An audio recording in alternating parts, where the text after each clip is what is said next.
Bonjour à tous et à toutes, et comme vous le savez, je suis allé en Normandie, j'y ai découvert plusieurs choses, et aujourd'hui, c'est le vlog sur le cimetière américain, son musée, et ainsi que les 4 batteries de Longeville-sur-Mer.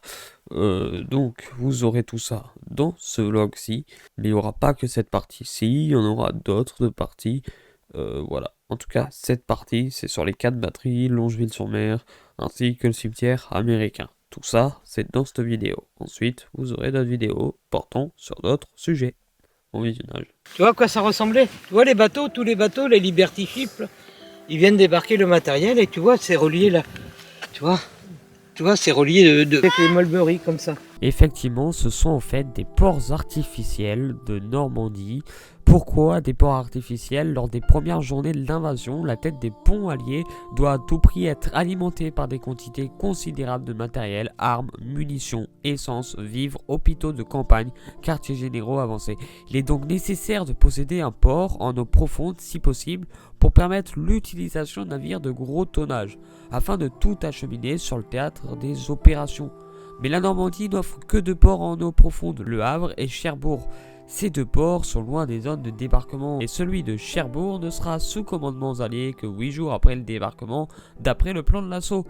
Pendant cette longue semaine, la tête de pont doit être consolidée par tous les moyens, d'où l'idée de Lord anglais Mountbatten, un prestigieux marin responsable de la création de 2 ports artificiels transportables que l'on pourrait assembler en un temps record sur 2 plages de Normandie. Il fait fabriquer 230 énormes caissons de béton baptisés Phoenix, assemblés les uns aux autres de manière à former un arc de cercle long de 7 km.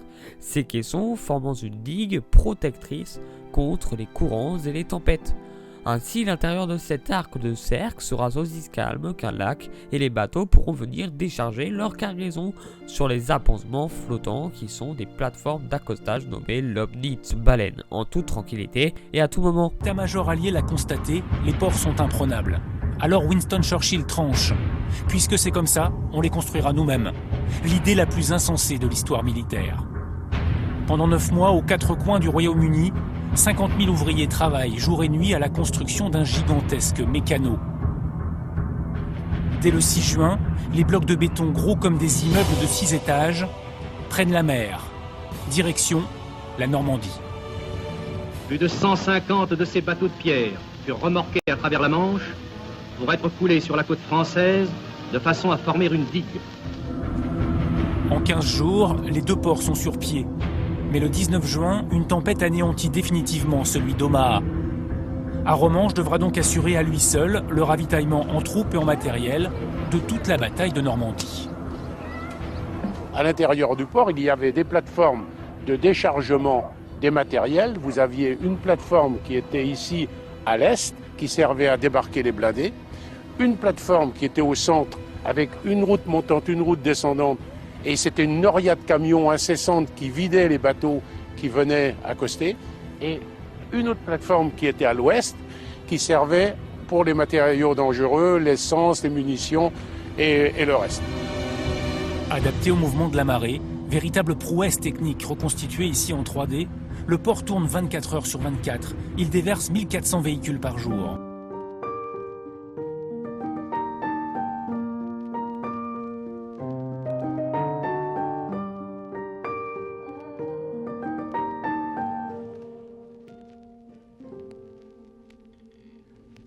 Il y a la ville à côté.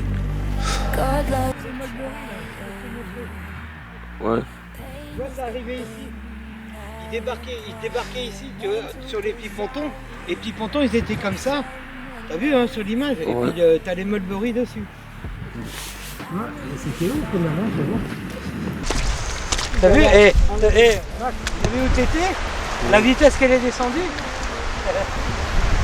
C'est ça, là. Ce qui est impressionnant, c'est là-bas. Filme le Mulberry. Tout ça, c'est venu traîner par des bateaux.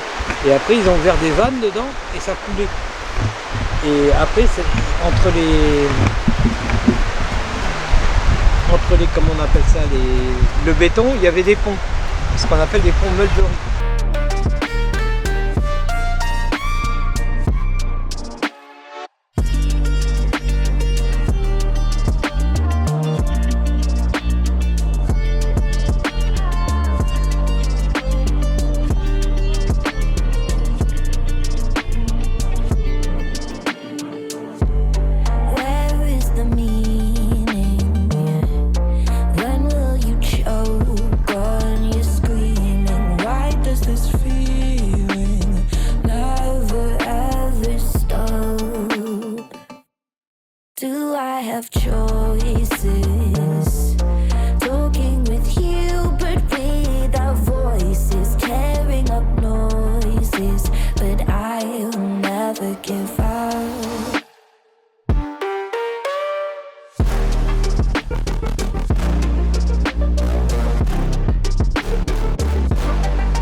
Ouvrage majeur du mur de l'Atlantique, la batterie de défense côtière de Longue-sur-Mer comprend un poste de commandement de tir et 4 casemates abritant chacune une pièce d'artillerie de 150 mm, située au cœur de secteurs d'assaut alliés, au sommet d'une falaise dominant la Manche. Elle joue un rôle stratégique lors du débarquement des forces alliées du 6 juin 1944.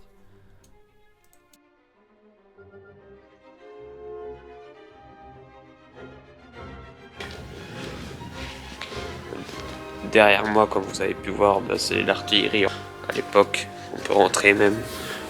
Ouais, on peut rentrer par là. Et là, vous avez tout l'arrière. Donc, c'est assez vaste. Bon, il y a vraiment. Et ici, on est protégé. C'est au cas où. Et là, normalement, l'obus, on le met là, il rentre par ici. Là. Bon, il y a de l'eau et tout. Mais ouais. C'est protection, c'est par là, derrière moi comme vous voyez, il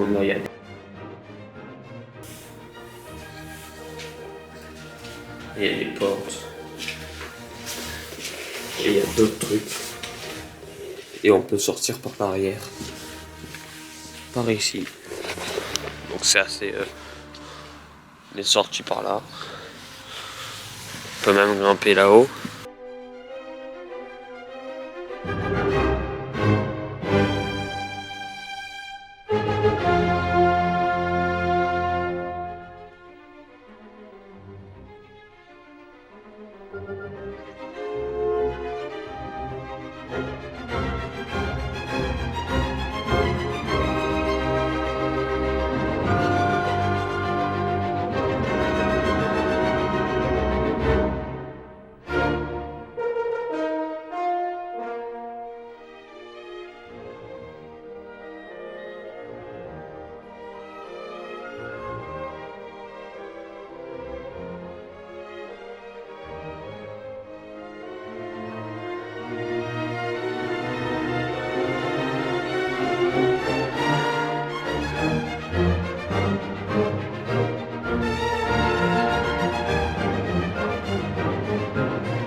Voilà, alors ça c'était quoi?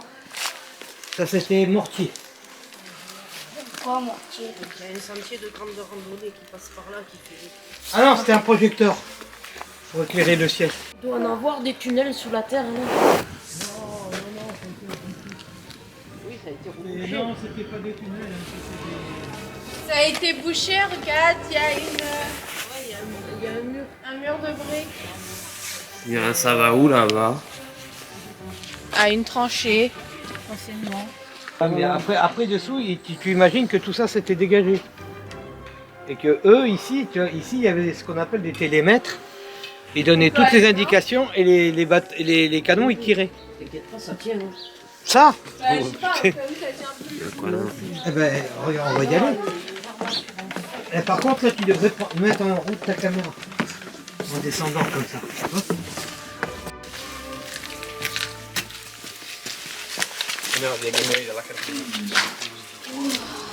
Venez. Voilà.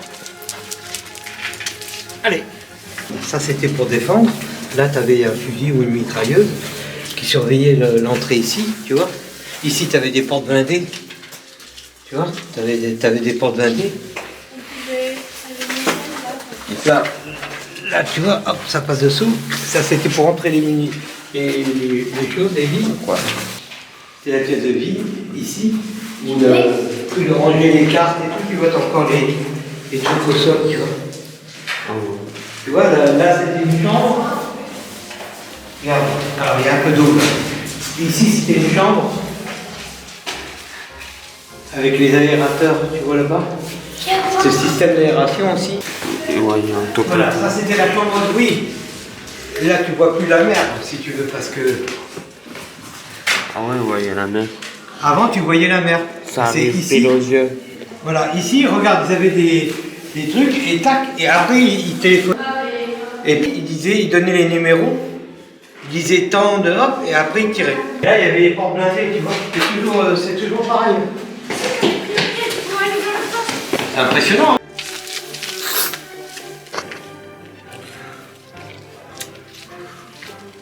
Là, on pouvait monter là-haut. Par une échelle. Ils ont bouché l'échelle. On pouvait monter là.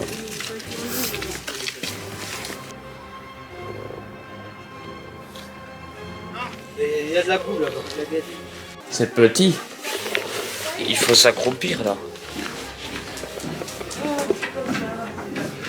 Ça mène à l'échelle. C'est petit. Ouais, mais c'est normal, hein.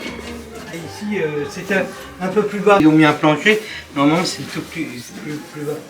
Et là, il y avait des télémètres et tout. Et tu vois qu'ils voyaient encore mieux là, tu vois.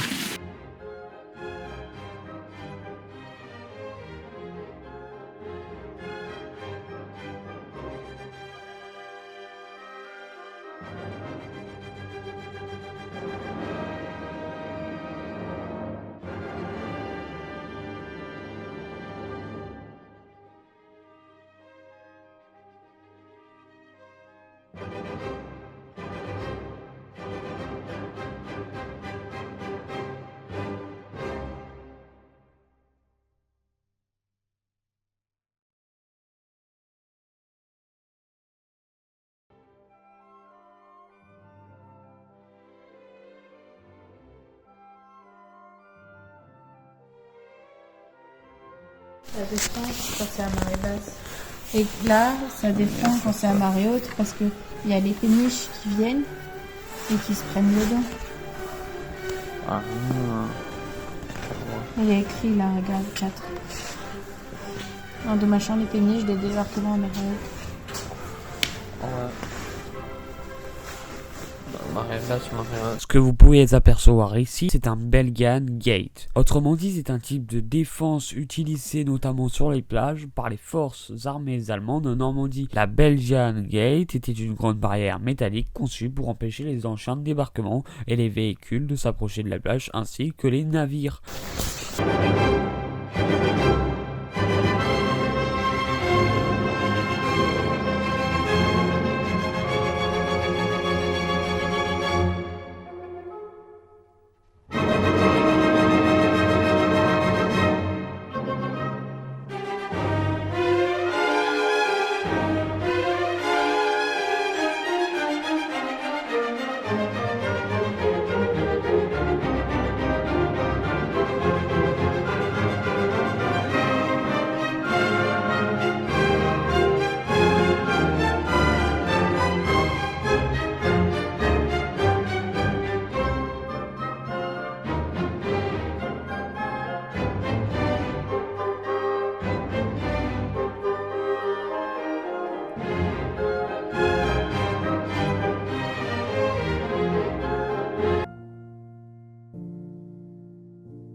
Chaque infirmier militaire est équipé de 2 sacs de premiers secours remplis de pansements, d'instruments et de médicaments pour traiter les hommes de son unité dès qu'ils sont blessés.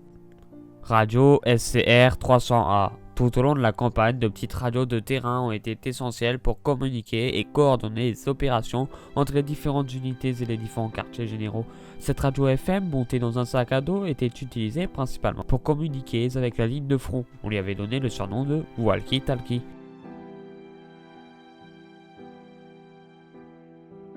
Livre de phrases en français, guide de poche sur la France. Chaque soldat de la première vague d'invasion reçoit quelques francs et un guide de poche sur la France. Les soldats alliés reçoivent des livres de phrases comme celui-ci pour les aider à communiquer avec les civils français. Durant les combats, les Américains tués en Normandie ont été enterrés dans des cimetières temporaires. Après la guerre, les familles ont eu le choix de laisser leurs êtres chers reposer en Normandie ou de les rapatrier afin qu'ils reposent à la maison. Le cimetière permanent a été achevé en 1956. Le site couvre 70 hectares et accueille les tombes de plus de 9000 de nos militaires.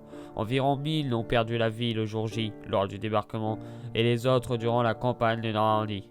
Sur les murs de disparus, on compte plus de 1500 noms gravés, certains accompagnés d'une rosette qui indique qu'ils ont été depuis retrouvés et identifiés.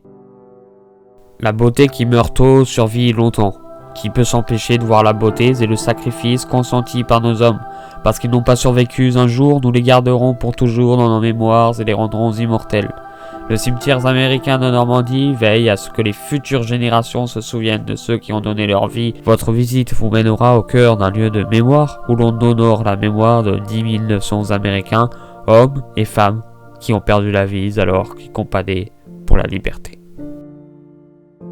Lorsque nous arrivons sur les lieux, les 9388 pierres tombales blanches s'étalent devant nos yeux.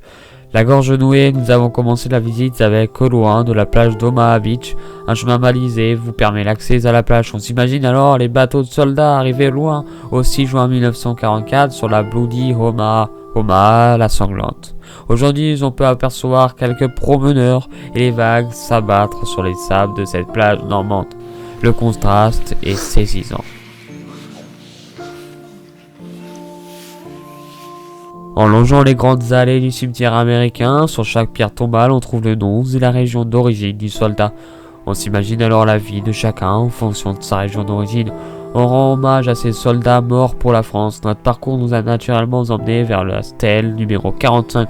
Sous celle-ci repose Theodore Roosevelt Jr., mort le 12 juillet 1944, et à côté son frère Quentin, tué par des chasseurs allemands durant la Première Guerre mondiale.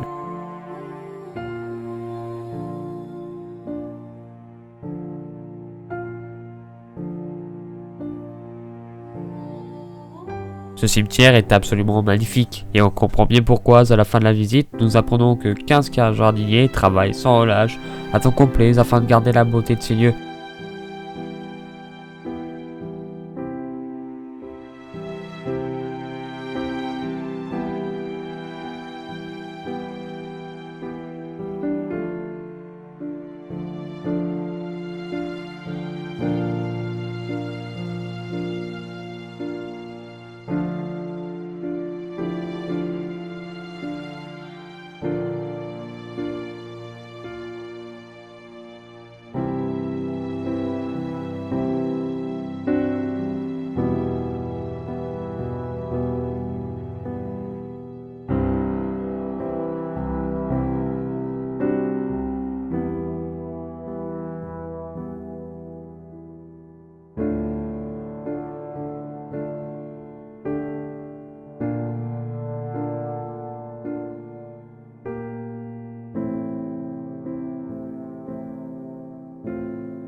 Notamment ici, en premier plan, vous pouvez apercevoir un chemin en sorte de zigzag. C'est le chemin qu'empruntait autrefois l'armée pour débarquer. Ils le faisaient en zigzag pour éviter au maximum les balles de l'ennemi.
Sur cette photo, vous pouvez apercevoir plus précisément le chemin qu'ont tracé les anciens combattants.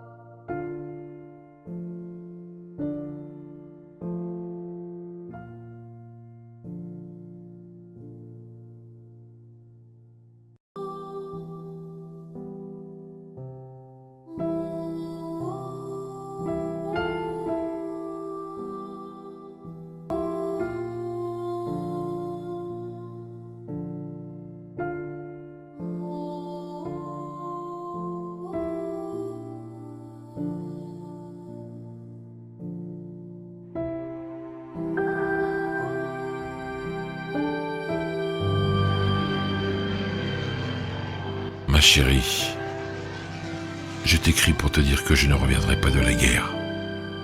S'il te plaît, ne pleure pas. Sois forte.